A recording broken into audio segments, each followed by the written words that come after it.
सूखे की समस्या को हल करने के लिए लड़के ने पंखे के ब्लेड को मिट्टी में गाड़ दिया और फिर रेडियो की बैटरी निकाल ली। फिर उसने तारों को रेडियो से जोड़ दिया। किसी ने नहीं सोचा था कि रेडियो चमत्कारिक रूप से बजने लगेगा। पिता के चेहरे पर तुरंत हैरानी छा गई। लड़के ने घर से समझाते हुए कहा, लड़का एक बड़ा सपना देखने लगा, अगर हम एक बड़ा विंडमिल बना ले तो हम वाटर पंप चलाकर कुएं से पानी निकाल सकते हैं और खेतों की सिंचाई कर सकते हैं। ऐसे में अगर 100 साल तक भी बारिश न हो तो भी हम फसलें उगा सकेंगे और सूखे की समस्या हमेशा के लिए खत्म हो जाएगी। हमें फिर कभी भूखा नहीं रहना पड़ेगा। लेकिन इस शानदार योजना के लिए पिता की इकलौती साइकिल के पार्ट्स निकालने पड़ते। हालांकि ये आइडिया बहुत अच्छा था, लेकिन पिता का चेहरा तुरंत उतर गया। उन्हें लगा कि बेटे की बातें बस ख्याली पुलाव है। उन्होंने बेटे को डांटते हुए कहा, क्या तुम्हारे इस टूटे फूटे खिलौने से सूखे की समस्या हल हो जाएगी? इन बातों ने पिता के अंदर दबे हुए गुस्से और हीन भावना को भड़का दिया। उन्होंने गुस्से में बेटे को खींचा और उसे जोर से जमीन पर धकेल दिया। पिता के अंदर का दबा हुआ गुस्सा पूरी तरह से बाहर आ गया था। उन्होंने उसे जोर से जमीन पर धकेल दिया था। उनका गुस्सा शांत होने का नाम नहीं ले रहा था। उन्होंने उसे जमीन पर पटक दिया। पिता के अंदर सालों से दबी हीन भावना अब बाहर आ चुकी थी। उन्होंने उसे जोर से जमीन पर धकेल दिया। पिता के जाने के बाद अपनी टूटी हुई मशीन को देखकर विलियम अपने आंसू नहीं रोक पाया और फूट फूट कर रोने लगा। अगली सुबह भले ही विलियम अंदर से बहुत दुखी था, लेकिन फिर भी उसने अपने पिता की बात मानी और सूरज उगने से पहले ही फावड़ा उठाकर खेतों में काम करने चला गया। हालांकि पिता उसके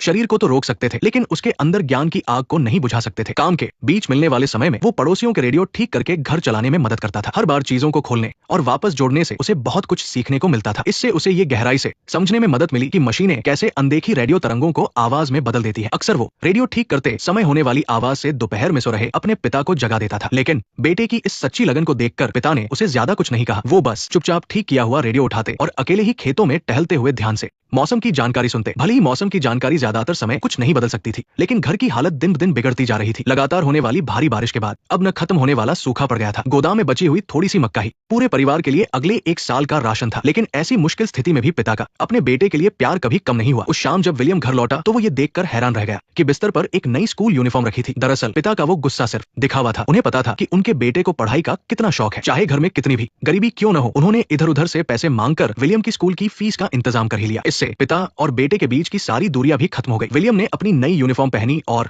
खुशी खुशी जंगल के रास्तों से होते हुए धूल भरे स्कूल में पहुंच गया। ओपनिंग सेरेमनी के दौरान अचानक आसमान से जोरदार बारिश होने लगी। ऐसा लग रहा था मानो ऊपर वाला इस सूखी जमीन पर मेहरबान हो गया हो, या फिर ये विलियम की पढ़ाई के सफर के लिए एक आशीर्वाद था। भले ही क्लासरूम बहुत साधारण था और वहां की हालत भी बहुत खराब थी, लेकिन इसका असर उसकी पढ़ाई की लगन पर बिल्कुल नहीं पड़ा। लेकिन खुशी के पल हमेशा छोटे होते हैं। स्कूल के बाद साइंस टीचर ने उसे रोका और बार बार बची हुई फीस जल्दी जमा करने को कहा, वरना उसे स्कूल से निकाल दिया जाएगा। टीचर की इन बातों ने उसके अरमानों पर जैसे ठंडा पानी फेर दिया। वो पहले ही बहुत परेशान था और ऊपर से घर के मिट्टी के तेल वाले लैंप में तेल नहीं था। उस हल्की सी रोशनी में किताब के पन्ने पढ़ पाना नामुमकिन था। विलियम का पहला साइंस टेस्ट का रिजल्ट भी कुछ खास नहीं आया। वो बस पास ही हो पाया था ताकि वो रात को अच्छे से पढ़ाई कर सके। वो रोज स्कूल के बाद अपने दोस्त के साथ गांव के बाहर कबाड़ खाने में चीजें ढूंढने जाता था। यहाँ तंबाकू कंपनी का फेंका हुआ ढेर सारा कबाड़ पड़ा रहता था। दूसरों के